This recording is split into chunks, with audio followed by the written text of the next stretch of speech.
Are you so tired of fumbling with a USB cable every single time you get in the car? Well, today, we're cutting that cord for good. In this explainer, we are going to show you exactly how to set up and master wireless CarPlay so you can transform your drive into a truly seamless automatic experience. So, here's what we've got on tap. First up, we'll talk about why going wireless is such a game changer. Then, a super quick checklist to make sure all your gear is good to go. After that, the main event, getting your iPhone paired up. We'll also cover a few easy troubleshooting tips, just in case. And finally, we'll put wireless and wired head-to-head so you know all the pros and cons. All right, let's kick things off. Why even bother going wireless? Well, the core benefit is incredibly simple. It's all about getting rid of that cable clutter and just unlocking a whole new level of convenience in your car. I mean, does this sound familiar? You're just running to the grocery store, a 5-minute trip, but you still have to dig out the cable, plug it in, wait for it all to connect. It's this tiny, universal annoyance, right? Well, that's exactly what we're going to make a thing of the past. So how does all this magic actually work?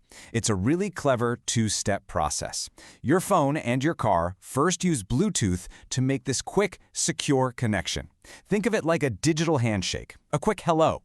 Once they know each other, they switch over to a private Wi-Fi network to do all the heavy lifting. You know, streaming your music, running your maps. And the result? You get full CarPlay access without a single wire in sight. Okay, before we jump into the fun part, the actual pairing, let's just run through a quick little checklist. This will make sure you have all the right gear for a totally smooth setup. You really only need 3 things. First, you'll need an iPhone 5 or a later model, though honestly, an iPhone 8 or newer is definitely recommended. They just have better wireless chips, which usually means a more stable connection. Second, make sure your phone is running the latest version of iOS. And third, and listen, this is the most important part, your car or your stereo has to specifically support wireless CarPlay. A lot of cars only support the old school wired version, so you gotta check. All right, you've checked everything off the list, you're ready to go. So now for the main event, pairing your phone. This is the real how-to part, and the good news is, it's incredibly straightforward.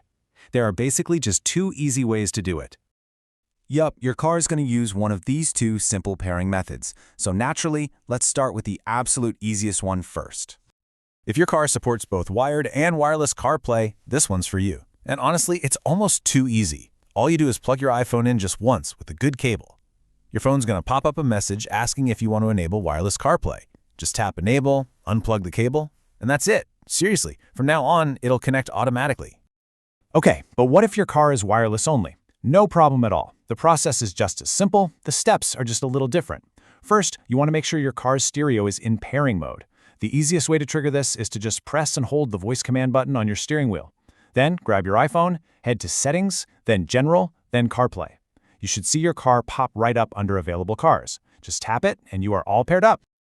And here is one final, absolutely crucial check for a perfect connection every single time. This is a real pro tip. Go into your iPhone's Wi-Fi settings, find your car's network, and tap that little blue eye icon next to it. Just make sure that Auto Join is toggled on. Trust me, this one tiny step can save you so many headaches down the road. Now, in a perfect world, that's all you would ever need to know. But, you know, technology can be a little finicky sometimes. So let's cover a few quick fixes just in case you ever run into trouble.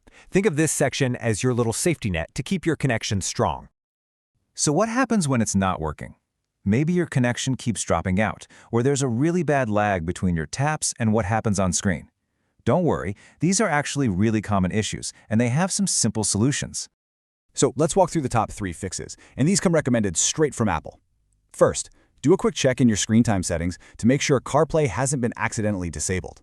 If that looks okay, the next step is the classic fix for everything. Just forget this car in your settings and then pair it all over again.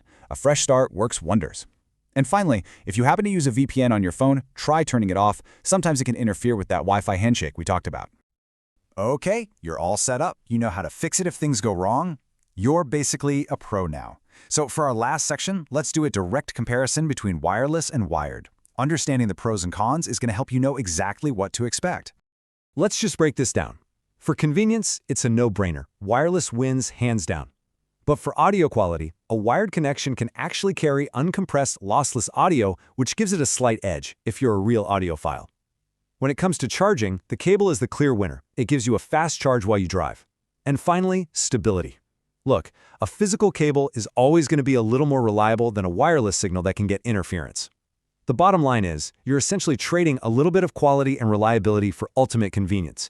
It's just about knowing what matters most to you on any given trip.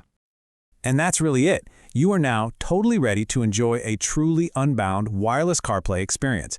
You know how to set it up, you know how to fix it when it gets weird, and you totally get the trade-offs. So the only question left is, what are you going to do with it first? Maybe it's time to customize that dashboard and really make it your own.